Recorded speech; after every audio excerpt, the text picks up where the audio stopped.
Tafsir Al-Azhar Quran Surat Al-Maidah ayat 54 bagian ketiga.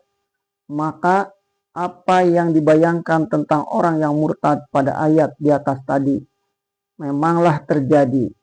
Di zaman Nabi masih hidup telah mulai ada yang murtad. Di negeri Yaman timbul seorang yang bernama Aswad atau si hitam Al-Ansi, mengakui dirinya jadi nabi buta. Di Yamamah timbul pula seorang nabi palsu yang bernama Musailamah. Dan yang lebih lucu lagi, ada pula seorang perempuan tukang tenung bernama Sajjah binti Haris, mendakwahkan dirinya nabiyah pula. Banu Asad pun murtad di bawah pimpinan Tulaihah bin Huwailid. Berontak pula Malik bin Nuwairah dari Bani Yarmu. Malik Nuwairah ini tidak mau membayar zakat, dan berontak murtad pula kabilah Fajarah di bawah pimpinan Uyainah bin Hisn. Berontak pula Ghatfan di bawah pimpinan Gurah bin Salman al-Qausari, dan Bani Salim di bawah Fuja'ah bin Abdul Jalail. Kabilah-kabilah ini menyatakan murtad setelah Rasulullah SAW wafat, tetapi telah nyata-nyata murtad ketika beliau hidup, ialah Aswad dan Musailamah al-Kadzab, si pembohong. Tetapi Aswad telah dapat dibinasakan sementara Rasulullah masih hidup, yaitu seorang budak yang bangsa Dailami bernama Virus datang sendiri ke tempat Aswad itu lalu membunuhnya. Sedang amil Rasulullah SAW di Yaman ketika itu ialah Mu'adz bin Jabal. Suatu mukjizat Rasulullah pun ialah bahwa seumpama tadi malam Aswad itu mati, paginya Rasulullah yang sedang sakit akan meninggal di bulan Rabiul Awal sudah tahu dan memberitahukan kepada sahabat-sahabat bahwa Aswad telah mati terbunuh tadi malam. Seakan-akan buat Rasulullah sendiri disediakan istimewa dengan wahyu telegram menyampaikan berita cepat. Demikian juga telah dijadikan sebelum itu ketika Abu Ruis Kisra Persia telah mati dibunuh orang. Paginya di waktu subuh Rasulullah SAW telah menyampaikan kepada para sahabat. Setelah mati Aswad, yang besar pengaruhnya ialah Musailamah yang bergelar Al-Kadzab, si pembohong itu. Dia pernah berpikir surah kepada Rasulullah SAW dengan menyebut dari Musailamah Rasulullah kepada Muhammad Rasulullah. Assalamualaikum, mari kita bagi kekuasaan, separuh bumi untuk saya dan separuh bumi untuk Quraisy. Tetapi Quraisy adalah pelanggar batas. Surah itu dibawa oleh dua orang utusannya. Lalu Nabi Muhammad SAW bertanya kepada kedua utusan itu, kamu berdua bagaimana pendapatmu tentang ini? Mereka menjawab, kami juga percaya akan kenabian. Lalu berkata Rasulullah SAW, kalau boleh, telah menjadi adat bahwa utusan tidak boleh dibunuh.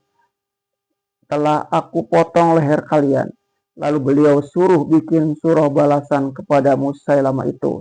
Bismillahirrahmanirrahim. Dari Muhammad Rasulullah kepada si pembohong. Salam untuk orang yang sudi menuruti perintah. Amma ba'du. Bumi ini adalah kepunyaan Allah. Diwariskannya kepada barang siapa yang dikehendakinya dari hambanya. Adapun kemenangan terakhir adalah pada orang-orang yang bertakwa. Maka sejak masa itu lekatlah gelarnya Al-Kadzab, si pembohong. Yang lucu pula ialah Musailamah kawin dengan Sajjah binti Haris, nabi palsu perempuan itu, yaitu setelah mereka bertanding wahyu dari berbagai kata cabul, si nabi palsu perempuan kalah. Lalu sebagai tanda kalah dia menyerahkan diri. Di zaman khalifah pertama Abu Bakar, seluruh pemberontakan kaum murtad ini beliau sapu bersih dalam masa kurang dari 1 tahun. Ketika itulah mulai muncul karir Khalid bin Walid, dan yang membunuh Musailamah adalah budak Wahsy yang di zaman jahiliyah pada perang Uhud membunuh Hamzah bin Abi Thalib. Sehingga suatu waktu Wahsy itu pernah sambil terharu berkata, di zaman jahiliyah aku membunuh yang sebaik-baik manusia, dan di zaman Islam aku membunuh sejahat-jahat manusia. Maka jasa terbesar pemerintahan Abu Bakar selama 2 tahun ialah menyapu bersih segala pemberontakan kaum murtad ini hingga habis. Dan kesatuan daulat Islamiyah yang didirikan Rasulullah tercapai kembali dengan penuhnya dalam masa waktu hanya 6 bulan. Setelah itu dapatlah kekuatan Islam digunakan kembali mengembangkan sayap ke negeri-negeri yang berada di sekelilingnya. Lalu disambung di zaman Umar dan seterusnya. Di zaman pemberontakan itu, demikian kata ahli-ahli tafsir, berduyunlah suatu kabilah besar dari negeri Yaman masuk Islam. Kabilah yang dicintai Allah dan mencintai Allah dengan kelima sifat yang telah disebutkan hadis tadi.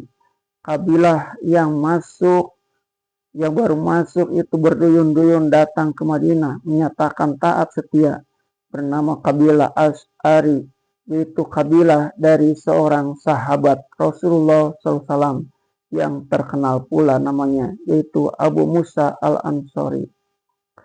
Kalau kita renungkan ayat ini dengan saksama kepada tafsiran yang lebih luas, sehingga bukan saja dalam ada yang murtad, melainkan meliputi akan kerugian yang umum. Kerap kalilah bertemu keajaiban sejarah ini dalam Islam. Beberapa kabilah Arab berontak dan murtad, namun Allah mendatangkan gantinya kabilah Al-Asy'ari, ditambah dengan kabilah Kindah dan kabilah Sukun dan kabilah Thayyib dari Yaman. Ketika kaum murtad itu diperangi banyak yang mati, tetapi ganti yang datang lebih banyak. Kerugian telah berganti dengan laba yang lebih besar. Sir Thomas Arnold, penulis buku Preaching of Islam, dakwah damai dari Islam, pun pernah membandingkan kerugian dan kelabanan ini dalam buku tersebut. Simpulan kata beliau, ketika kerajaan Khalifah di Baghdad dihancurkan bangsa Mongol pada tahun 1286, hingga hancur lebur di waktu itu pula timbul suatu kebesaran Islam di Pulau Sumatera, yang beliau maksud berdirinya kerajaan Pasai Samudra Hindia, Pasai Samudra di Aceh, rajanya Al-Malikus Salih. Sebab itu pula pernah ditulis oleh Allama Muhammad Iqbal dengan bangsa Moghul.